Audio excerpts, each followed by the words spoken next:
Welcome to Vishnu talks. యావత్ భారతదేశానికి కంటి మీద కునుకు లేకుండా చేస్తున్న ధర్మస్థలి మిస్టరీలో రోజు రోజుకు ఊహించని పరిణామాలు చోటు చేసుకుంటున్నాయి.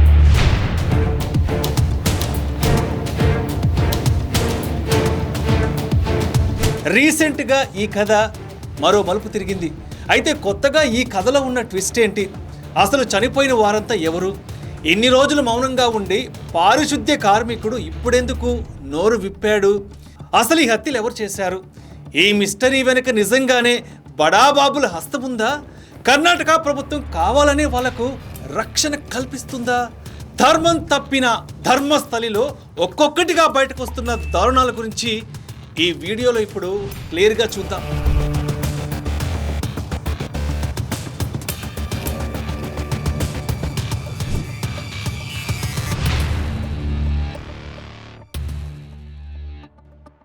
కర్ణాటకలోని ధర్మస్థలిలో 1998 నుంచి 2014 వరకు 100కు పైగా మహిళల మృతదేహాలను పూడ్చిపెట్టినట్లు ఓ పారిశుద్ధ్య కార్మికుడు చేసిన ఫిర్యాదుతో దేశమంతా ఒక్కసారిగా ఉలిక్కిపడింది. కొందరు మహిళల మృతదేహాలు దుస్తులు లేకుండా ఉన్నాయని, వాటిపై లైంగిక దాడి, హింసకు సంబంధించిన ఆనవాళ్లు ఉన్నాయని చెప్పడంతో ఈ కేసు ఇప్పుడు దేశవ్యాప్తంగా సంచలనం సృష్టిస్తోంది. మహిళల మృతదేహాలు చాలా వరకు లో దుస్తులు కూడా లేకుండా ఉన్నాయి. అందులో చాలామంది మహిళలే ఉన్నారు. కొన్ని మృతదేహాలపై లైంగిక దాడి, హింసకు సంబంధించిన గాయాలున్నాయి. వారిపై అత్యాచారం జరిగినట్లు ఆనవాళ్లు కూడా స్పష్టంగా కనిపిస్తున్నాయి. ఇలాంటివి 100కు పైగా మృతదేహాలను నేను పూడ్చిపెట్టాను. ఒక్కసారిగా దేశం మొత్తాన్ని ఉలిక్కిపాటుకు గురి చేసిన పారిశుద్ధ్య కార్మికుడి మాటలివి. అందులో తాను 1998 నుంచి 2014 వరకు 100కు పైగా మృతదేహాలను పూడ్చిపెట్టినట్లు ఆ వ్యక్తి పోలీసులకు చెప్పుకొచ్చాడు. అందుకు సంబంధించిన కొన్ని ఫోటోలు కూడా సమర్పించాడు. అయితే ఈ వాంగ్మూలంపై అనేక ప్రశ్నలు వ్యక్తమవుతున్నాయి. ఈ కేసులో శానిటేషన్ వర్కర్ చేసిన ఫిర్యాదు, అందులో అతడు చెప్పిన విషయాలే ఇప్పుడు కీలకంగా మారాయి. తాను చాలా మంది ఆడపిల్లల మృతదేహాలను నేత్రావతి నదీ సమీపంలో ఖననం చేశానని, అందులో మైనర్లు కూడా ఉన్నట్లు చెప్పుకొచ్చాడు. కొంతమంది బాలికలు పాఠశాల దుస్తుల్లో కనిపించినట్లు, ఇంకొంతమంది మృతదేహాలు లో దుస్తులు కూడా లేకుండా శరీరాలపై లైంగిక దాడులు కొట్టినట్లు ఆనవాళ్లు కనిపించాయని చెప్పాడు. మహిళలపై ఎంత ఘోరమైన దాడులకు పాల్పడ్డారో దీన్ని బట్టి అర్థం చేసుకోవచ్చు. ఈ కేసు దర్యాప్తునకు కర్ణాటక ప్రభుత్వం ఏర్పాటు చేసిన సిట్ నేత్రావతి నదికి సమీపంలోని అటవీ ప్రాంతంలో తవ్వకాలు జరుపుతూ ఉండగా ఈ కేసు మరో మలుపు తిరిగింది.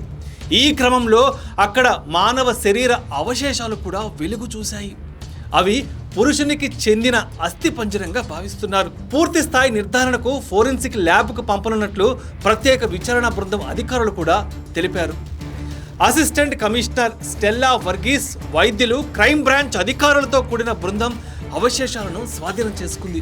గతంలో పారిశుద్ధ్య కార్మికుడిగా పనిచేసిన ఈ వ్యక్తి ఇచ్చిన ఫిర్యాదుతో ఈ వ్యవహారం కాస్త వెలుగులోకి వచ్చింది. తాను 1995 నుంచి 2014 మధ్య 20 ఏళ్లలో 100కు పైగా మృతదేహాలను పాతి పెట్టినట్లు సిట్కు చెప్పినట్లు సమాచారం. జూలై 28న ధర్మస్థలకు అతడిని సిట్ అధికారులు తీసుకెళ్లగా 13 అనుమానిత ప్రదేశాలను ఆ వ్యక్తి చూపించాడు. దీంతో తవ్వకాలు మొదలు పెట్టగా జూలై 30 వరకు మొత్తం 5 ప్రదేశాల్లో ఎలాంటి మానవ అవశేషాలు లభ్యం కాలేదు. కానీ 6వ ప్రదేశంలో తవ్వకాలు జరపగా మానవ అవశేషాలు లభించాయి. అంతేకాదు, తవ్వకాల్లో తొలుత 2 గుర్తింపు కార్డులు కూడా లభించాయి. వీటిలో ఒకటి మహిళ పేరు మీద ఉన్న రూపే డెబిట్ కార్డ్, ఇంకొకటి పురుషుడి పేరు మీద ఉన్న పాన్ కార్డు. పాన్ కార్డుపై వివరాలు ఆధారంగా ఆ వ్యక్తిని బెంగళూరు గ్రామీణ జిల్లా నెలమంగళ తాలూకాకు చెందిన సురేష్ గా గుర్తించారు. అతడు 2025 మార్చిలో అనారోగ్యంతో మృతి చెందాడని, అంత్యక్రియలు స్వగ్రామంలో జరిగాయని కుటుంబ సభ్యులు నిర్ధారించారు. మద్యానికి బానిసైన సురేష్ ధర్మస్థలికి వచ్చినప్పుడు పాన్ కార్డు పోగొట్టుకొని ఉండొచ్చని అధికారులు అనుమానం వ్యక్తం చేస్తున్నారు. డెబిట్ కార్డు విషయమై బ్యాంకు నుంచి ఇంకా వివరాలు అందలేదని సిట్ అధికారులు కూడా స్పష్టం చేశారు. ఆమె ఎవరు అనేది దర్యాప్తు కొనసాగుతోందని చెప్పారు. పారిశుద్ధ్య కార్మికుడు చూపిన ప్రదేశాల్లో తవ్వకాలు మరిన్ని మానవ అవశేషాలు బయటపడే అవకాశం ఉందని అనుమానాలు కూడా వ్యక్తమవుతున్నాయి. దీనిపై అధికారికంగా ఇంకా వివరాలు రావాల్సి ఉంది. కాగా ఈ కేసులో బడాబాబులే ఉన్నారని, వారిని కాపాడేందుకు కర్ణాటక ప్రభుత్వం ప్రయత్నిస్తోందనే ఆరోపణలు కూడా వెల్లువెత్తుతున్నాయి. చూడాలి మరి చివరిగా ఈ కేసులో ఎన్ని ఘోరాతి ఘోరాలు బయటపడబోతున్నాయో అందరం వేచి చూడాలి.